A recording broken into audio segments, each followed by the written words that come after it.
नमस्कार प्यारे साथियों, स्वागत है आप सभी का आपके अपने YouTube channel Hindi medium study blog में। तो आज हम लोग वर्णमाला का रिवीजन करेंगे। आशा करते हैं कि आप लोग वर्णमाला एक बार जरूर पढ़ चुके होंगे। इस तरह शॉर्ट नोट बनाने से फायदा यह होता है कि परीक्षा के समय रिवाइज करने में कम समय लगता है। आप लोग क्वालिटी बढ़ाकर इसका स्क्रीनशॉट ले सकते हैं ताकि मुझे जो इस नोट बनाने में समय लगा है वो आपको ना लगे। जैसा कि आप सभी जानते हैं कि हम लोग बचपन में स्वर अ से आ तक, व्यंजन क से अज्ञा तक पढ़ते हैं। इन्हीं का आज विस्तार रूप से रिवीजन करेंगे। आप सभी जानते ही हैं वर्णमाला को 3 भागों में बांटा गया है: स्वर, व्यंजन, आयोग, वाह।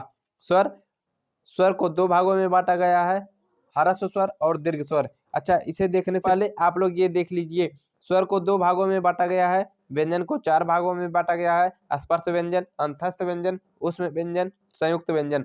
आयोग वाह क्या होता है ये भी देखेंगे आगे। आगत स्वर क्या होता है ये भी देखेंगे। तो चलिए शुरू करते हैं। वर्णमाला को 3 भागों में बांटा गया है: स्वर, व्यंजन, आयोग, वाह। अब स्वर को 2 भागों में बांटा गया है: ह्रस्व स्वर और दीर्घ स्वर। ह्रस्व स्वर जिसे बोलने में कम समय लगता है। व्यंजन को 4 भागों में बांटा गया है: स्पर्श व्यंजन, अंतस्थ व्यंजन, ऊष्म व्यंजन, संयुक्त व्यंजन। देखिए, स्पर्श व्यंजन क वर्ग से लेकर प वर्ग तक। अब ये वर्ग क्या होता है? जैसे क ख ग घ अंगा च छ ज झ ञ, यानी कि एक चीज जो शुरू करते हैं लास्ट तक जहां तक पढ़ते हैं, जैसे क से अंगा तक, ये क वर्ग है। इसी तरह क से प वर्ग तक, इसे कहते हैं स्पर्श व्यंजन। अंतस्थ व्यंजन य र ल व, ऊष्म व्यंजन स स स ह, संयुक्त व्यंजन छ त्र ज्ञ। ठीक, उसके बाद ये ड के नीचे बिंदी, ढ के नीचे बिंदी, इसे अतिरिक्त व्यंजन या अन्य व्यंजन या बहुत इंपॉर्टेंट है उत्क्षिप्त व्यंजन, और इसे ही द्विगुण व्यंजन कहते हैं। ये कई बार पूछा गया है, इसे इंपॉर्टेंट टिक करेंगे। अब आयोगवाह देखेंगे। आयोगवाह अंग अह को आयोगवाह कहते हैं। इसे न तो स्वर, ये न स्वर और न ही व्यंजन होता है। आगत स्वर देख लीजिए क्या होता है। ये जो इस तरह चंद्रबिंदी की तरह रहता है, लेकिन इस पर ये चंद्रबिंदी नहीं लगता है, जैसे देख लीजिए काक, ये आगत स्वर है। आगत स्वर यानी कि विदेशी भाषा से लिया गया स्वर, जैसे डॉक्टर वाला, ये डॉक्टर के ऊपर जो लगाते हैं ये आगत स्वर है। ठीक, ये लिपि क्या है? किसी भाषा को लिखने के लिए जिन अक्षरों का प्रयोग होता है उन्हें लिपि कहते हैं। जैसे हिंदी भाषा देवनागरी लिपि में लिखी जाती है, अंग्रेजी रोमन लिपि में, उर्दू फारसी लिपि में लिखी जाती है। अब राजभाषा क्या होता है? राजभाषा किसी सरकारी कामकाज के लिए उपयोग होने वाली भाषा को राजभाषा कहते हैं। संयुक्त व्यंजन देख लीजिए किन किन के संयुक्त से बनता है। जैसे क और षटकोट वाले स से छ बनता है, त र से त्र बनता है, आधा ज इया से ज्ञ बनता है, सलजम वाले स से और र से स्र बनता है। इन चारों को अच्छे से देख लीजिएगा, ये भी विकल्प के रूप में आते हैं, कई बार पूछे गए हैं। व्यंजन में एक द्वितीय व्यंजन भी सुने होंगे, ये वही है जैसे बिल्ली में ल का 2 बार प्रयोग द्वितीय व्यंजन कहलाता है। जैसे देखिए बिल्ली, दिल्ली, चक्की,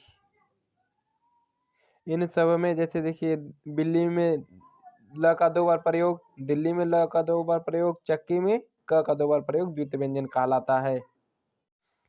वर्णों के उच्चारण स्थान देख लीजिए कि कौन सा वर्ण कहाँ से बोला जाता है।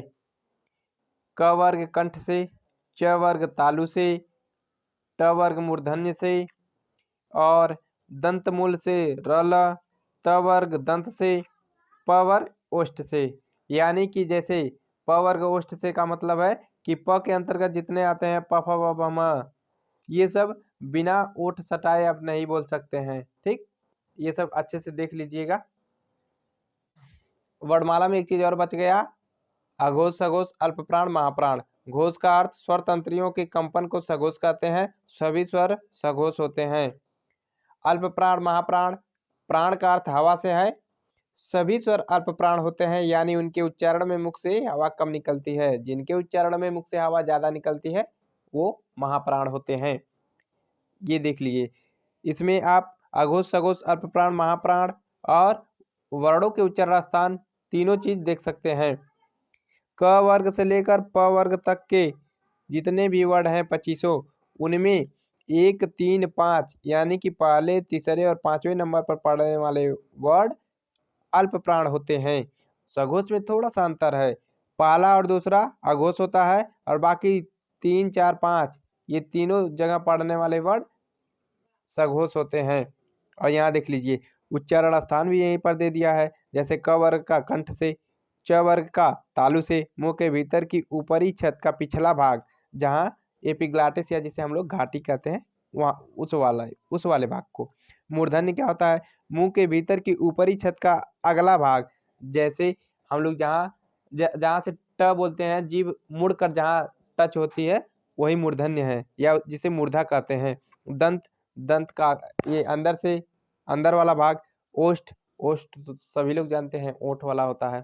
ठीक, क वर्ग से लेकर प वर्ग तक पांचवें नंबर पर आने वाले वर्ड जैसे अंगा, इया, आड़ा, न, म इन्हें नासिक के व्यंजन कहते हैं। अंतस्थ व्यंजन में य और व को अर्ध स्वर, र को लुंठित या प्रकंपित वर्ड, ल को पार्श्विक व्यंजन का